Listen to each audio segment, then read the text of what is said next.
ही इन चीज़ों का सबसे ज़्यादा मूल्य पर ये सब चीज़ें बिकते हुए देखता हूँ। मेरे घर वाले खरीदते होता है। मेरी सिस्टर रहती है एक अपार्टमेंट में, उसके नीचे जो शॉपिंग मॉल है, उस शॉपिंग मॉल से मेरी सिस्टर 125 रुपये किलो मंडुआ खरीदती है। ऑर्गेनिक हल्दी खरीदती है 500। यहाँ का प्योर शहद 750 रुपये किलो खरीदती है। जो उत्तराखंड के इस एनवायरनमेंट में वो मधुमक्खी जो किस तरीके से पालन करते हैं, वो यही आसपास का ही नेचुरल एक्सट्रैक्ट लेकर किस तरीके से शहद बनाते हैं। आपके ही यही की बहुत सारा जो सुपर फूड है, जो बड़ी सारी औषधीय पौधों का नाम लिया है अभी धर्मानंद जी ने, और हम थोड़ी पहले राघव जी बताकर गए, वो सुपर फूड आपका 6-6 हज़ार रुपया किलो जो आपका ये सीड है, जिसको हम गलती से हमने ये पेड़ बहुत ज़्यादा लगा दिया, चीड़ का पेड़। आपको पता है इसका सीड क्या बोलते हैं?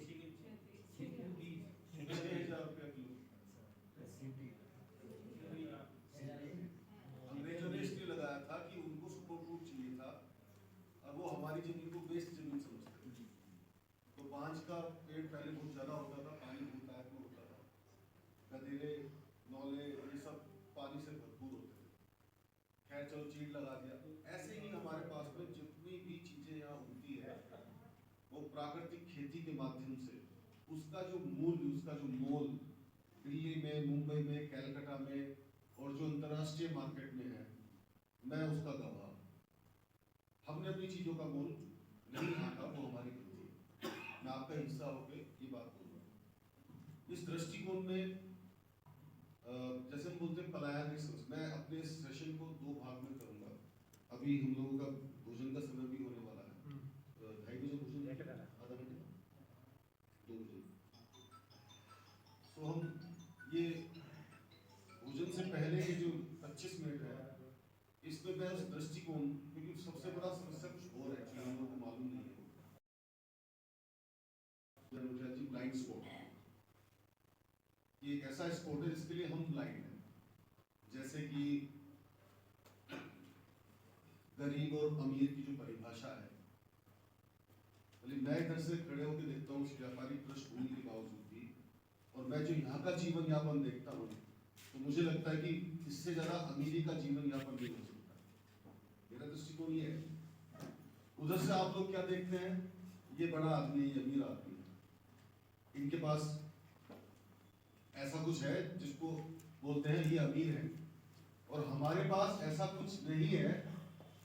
मैं माफी चाहूंगा मैं शब्द बोलते हुए खुद, अच्छा बेचारा और गरीब, ये 2 शब्द गाली है सबसे बड़ी मेरे हिसाब से, जो कोई अपने आप को ना।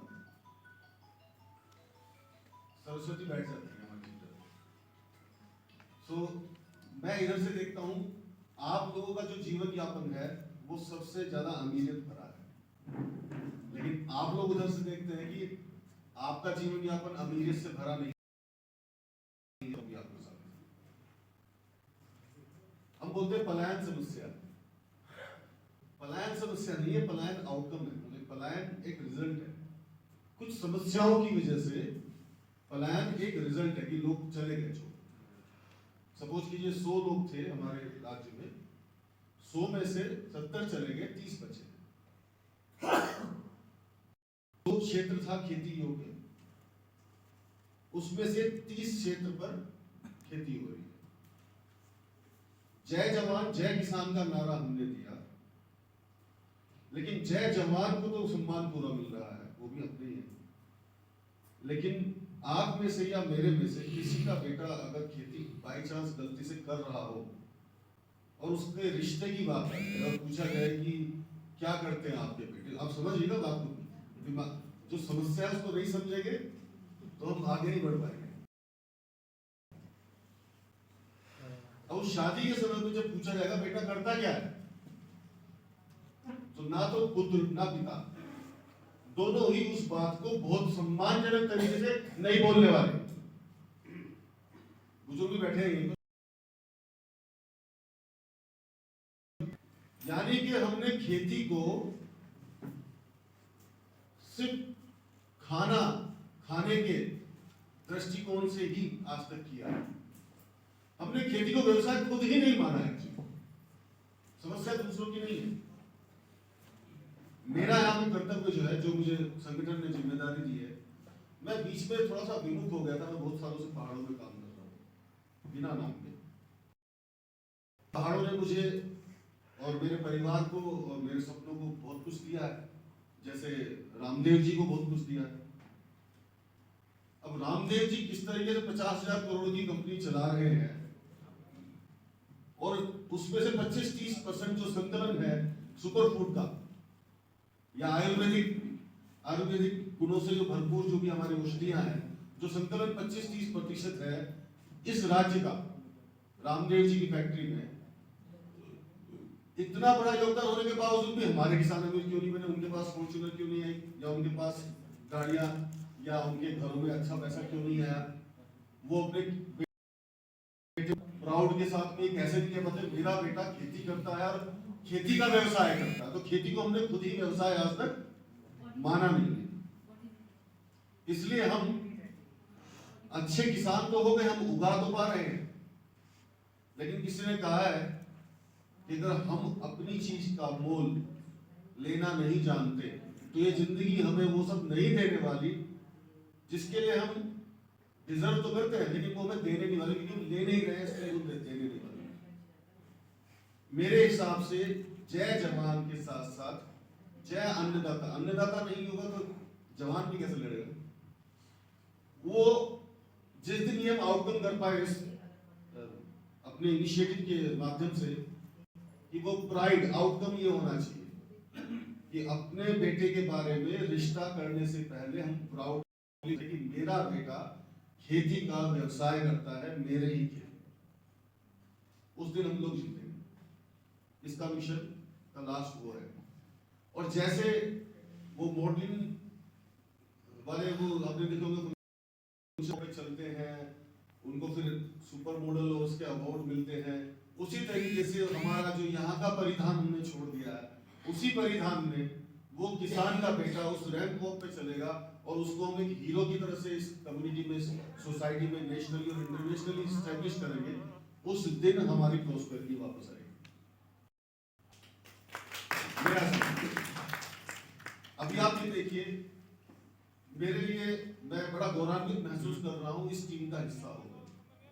अपने व्यापारिक पृष्ठभूमि में अपने काम से जल्दी शादी करने के बड़े फायदे लिए, मैंने बड़े होकर एस्टेब्लिश हो गए हैं, काम धंधा अच्छा हो गया है। तिवारी जी ने एक दिन आके बोला कि भैया अपना ही अपना, लेकिन यहाँ की पॉलिटिकल सिस्टम से और जो यहाँ का क्या जो भी हम ही लोगों के बीच के सब लोग हैं, हम हमारी ही उदासीनता कई बार लोगों को इस तरह से बना देती है। उस वजह से मैं विमुख होकर बैठ गया, वापस अपने व्यवसाय में लग गया। बड़ा तजुर्बा है, ग्राउंड की सारी रियलिटी में जानता हूँ क्या समस्या, क्या चैलेंज है, और उस समस्या का समाधान क्या है वो भी लेकर आया हूँ आपके पास में आज। तो जितना भी दोबारा से मेरा जो इनिशिएटिव ये हुआ, ये दोबारा से जो शुरुआत हुई, का हम लोगों ने परिकल्पना रखा है कि जो हमारे आदिवासी बेल्ट हैं, बहुत सारे एरिया ऐसे हैं जहाँ पे आदिवासी हैं, वहाँ कोई जाता ही नहीं। आज सड़क भी नहीं है। हम लोग कई जगह प्रवास किए, वहाँ उनके यहाँ तक पहुँचने के लिए, हालांकि 2-4-10 घर हैं, मगर वहाँ तक पहुँचने के लिए जो है रास्ता नहीं है। वो विषम परिस्थिति में बेचारे जो है ऊपर जाते हैं, या ऊपर है या नीचे है। बहुत सारी चीज़ है जो संगठन जो है कई चीज जो है अपने द्वारा इनिशिएटिव लेकर के, सरकार से सहयोग लेके, किसी विज्ञान केंद्रों से सहयोग लेके, किसी विश्वविद्यालय से लेकर सहयोग लेके, चाहे पंतनगर हो, चाहे विवेकानंद जी का पिथौरागढ़ में हो, चाहे इधर जो है आपका पूछा हो, बहुत सारे ऐसे संस्था हैं जो कह रहे हैं कि आप हमको बताओ हम आप कैसे सहयोग करें। तो हम लोगों ने प्रारंभिक शुरुआत किया है कि समितियां गठित करें। जिले में जो है एक जिले की समिति होगी, और इसके बाद जो है जितने हमारे खंडों जब ब्लॉक होंगे, बड़े बड़े जो गांव हैं तो वहाँ 2 हो सकता है, 2-3 गांव को मिलाकर किया जा सकता है। क्योंकि आज किसान जो है, इसलिए भूमि के किसान के पास, किसी के पास 4 नाली है, किसी के पास 5 नाली है, किसी के पास 10 नाली है, मगर वो अपने को ग्रोथ नहीं कर पाता, अकेले वो कुछ नहीं कर पाता। इसलिए समूह को बनाने की जरूरत है। समूह के साथ में चलोगे तो आप लोग जो है जल्दी जो है आप जिस जिले में पहुंचोगे गांव से, इसलिए समूह का गठन संगठन चाहता है कि सबको समूह में जोड़ करके उनको हम कैसे स्वावलंबी बनाए, समृद्ध बनाए। देखिए सिस्टम बहुत है, ट्रेनिंग के बहुत सारे तरीके हैं। कृषि विज्ञान केंद्र है, अलग अलग विषय पे अलग अलग विभाग है, खादी ग्रामोद्योग कमीशन भी करता है, बहुत सारे लोग करते हैं। हम चाहते हैं कि यहाँ पे जो है तो बेसिक जो प्रॉब्लम्स है या बेसिक जो यहाँ की समस्याएं हैं उसको फोकस करके उन समितियों के माध्यम से सॉर्ट आउट करने का प्रयास। तो इस तरह से हमारा जो है हम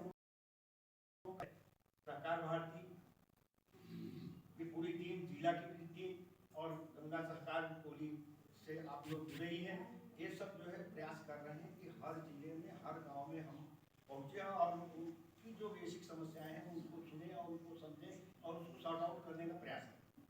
देखिए हम लोग राजनीति से हम लोगों का कोई मतलब नहीं है, हम लोग राजनीति चुनाव लड़ना नहीं है। हम लोग तो किसान कैसे समृद्ध हो, आपको रोजगार कैसे मिले। पहाड़ कहते हैं, पहाड़ से सब पलायन कर रहे हैं और बाहर से सब अंदर प्रवेश कर रहे हैं, तो कैसे रुकेगा। जो बचे हैं उनको जो है जब समृद्ध करेंगे तभी तो लोग आगे आएंगे कि भैया अब जो है बहुत सारी सुविधाएं हो गया, रोजगार गांव में मिल रहा है, क्यों जाए। तो इस तरह से जो है समितियां गठित करके समितियों के माध्यम से हम हर गांव का विकास कर सकते हैं, हर किसान को स्वावलंबी बना सकते हैं। वो जो हम पहले परंपरा चली आ रही थी कि हम खेती पहले क्या करते थे और आज क्या कर रहे हैं। अब आप लोग बैठे हैं, बड़ुआ झिगोरा ये सब जो है अब हे दृष्टि से लोग देखने लगे थे, कोई खाता नहीं था। हमारे गेहूं हम लोग खाते हैं, गेहूं हमारा जो है वो बीज नहीं है। हमारे भारत भूमि का गेहूं जो है बीज नहीं है, मगर हम आज उसी पे जो है टिके हुए और उसी की वजह से दुनिया भर की बीमारी से हम ग्रसित हैं।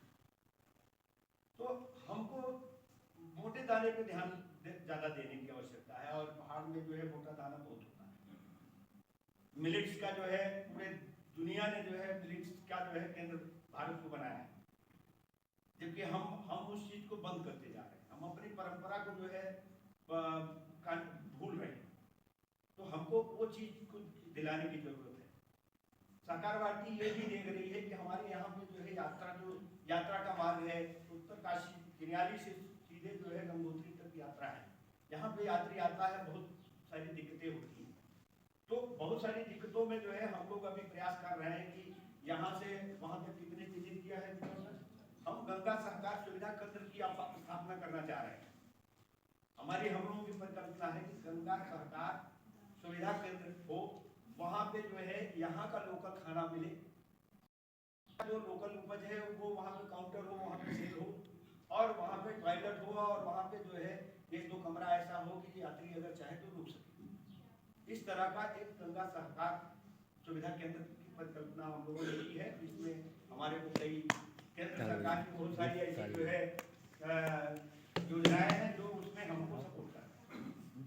तो इसी तरह से हम यहाँ से चिन्हित कर रहे हैं ताकि लोग बाहर से लोग आता है उसको बहुत सारी दिक्कतों का सामना करना पड़ता है। यहाँ से जो है ट्रेकिंग में जाता है, वहाँ कोई सुविधा नहीं है, दुकानें नहीं है या कोई चीज नहीं है। एक चीज और आपको बताते हैं, हम जो प्लास्टिक जितने भी जो है नूडल्स बाहर से लोग ला रहे हैं, हम यहाँ पे अपने ही प्रोडक्ट का नूडल क्यों न डेवलप करें। हम यहाँ के माताओं और बहनों को एक तो रोजगार मिलेगा, जो यहाँ पे और भी भाई और जो बुजुर्ग हैं जो करना चाहिए वो भी कर सकते हैं, वो एक्टिव भी रह सकते हैं। इतना पानी का बोतल लोग लेके आता है, प्लास्टिक का सब जो है डाल देता है, सब जो है हमारे इस गंगा नदी में या किसी भी गदेरे में जाता है और वो सड़ता है, वो कितना नुकसान करता है। हम पर्यावरण की बात करते हैं, इतनी चीजें आप अभी किसी भी आप ट्रैकिंग के जो है यात्रा के किसी भी आप शहर में चले जाओ, छोटा बड़ा हो, आपको प्लास्टिक का जो है इतना बम्पर मिल जाएगा। तो क्यों हम ऐसा काम करें, ऐसा जो है हम यहीं के जो है ऐसा प्रोडक्ट बनाए कि उसको बाहर से लेके जाए। मिलता तो है नहीं, आप ले लो, नहीं तो भूखे रह जाएंगे। कोई ये सोच के लाता है, अगर हम ये मैसेज दें कि उत्तरकाशी जिले में हर चीज मिलता है, वहाँ कोई चीज बाहर के ले जाने की आवश्यकता नहीं, यहाँ का जल अमृत है, यहाँ का हवा जो है उसका कोई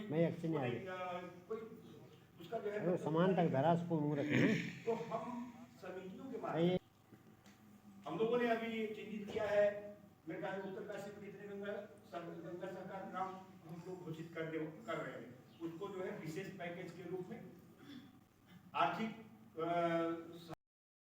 से अलग अलग विभागों से कैसे हम दे सके डायरेक्ट समितियों के माध्यम से उस गांव को। इस तरह से हम गंगा सहकार ग्राम की भी घोषणा करने वाले हैं। ये एक एक जिले में जो है मेरे ख्याल से 15 से 20 गांव का जो है चिन्हित किया गया है। उसमें जो है होम स्टे भी व्यवस्था की गई है। जो यहाँ की समितियाँ होम स्टे क्यों नहीं चलाती? बाहर का आदमी आता है होम स्टे चलाता है, यहाँ के लोग समितियों के माध्यम से क्यों नहीं करें, ताकि गांव के लोगों के पास पैसा आए, समृद्ध हो, मजबूती हो, उनको रोजगार मिले। मगर यहाँ लोगों को जो है रोजगार मिलता ही नहीं, बाहरी आता है अपना कमा के चला जाता है 6 महीने में। तो इसलिए जो है हम चाहते हैं, संगठन चाहता है, संगठन कहता है कि सबको एक सूत्र में बांध करके अगर हम लोग प्रयास करें तो बहुत कुछ कर सकते हैं। क्यों? आपको ही दायित्व दिया जाएगा, बाहरी आपको क्या देगा? प्रशिक्षण देगा, आपको रास्ता बताएगा कि आपको इस रास्ते से चलना है। और उस रास्ते में जो दिक्कतें आ रही है राज्य सरकार से, केंद्र सरकार से, उसके लिए जो है वो प्रयास करके आप तक पहुंचाएगा, आपको कहीं जाने की जरूरत नहीं। और यही परिकल्पना लेकर भारत सरकार ने 10,000 FBO का कंसेप्ट लाया। इसलिए इसीलिए लाया, और सरकार पैसा भी खर्च कर रही है। सरकार आपको ऑफिस की किराया भी दे रही है, सरकार एक CO भी दे रहा है, एक अकाउंटेंट भी दे रहा है कि आप 3 साल के अंदर जो है आप मजबूती से हो जाओ। इसी तरह से हम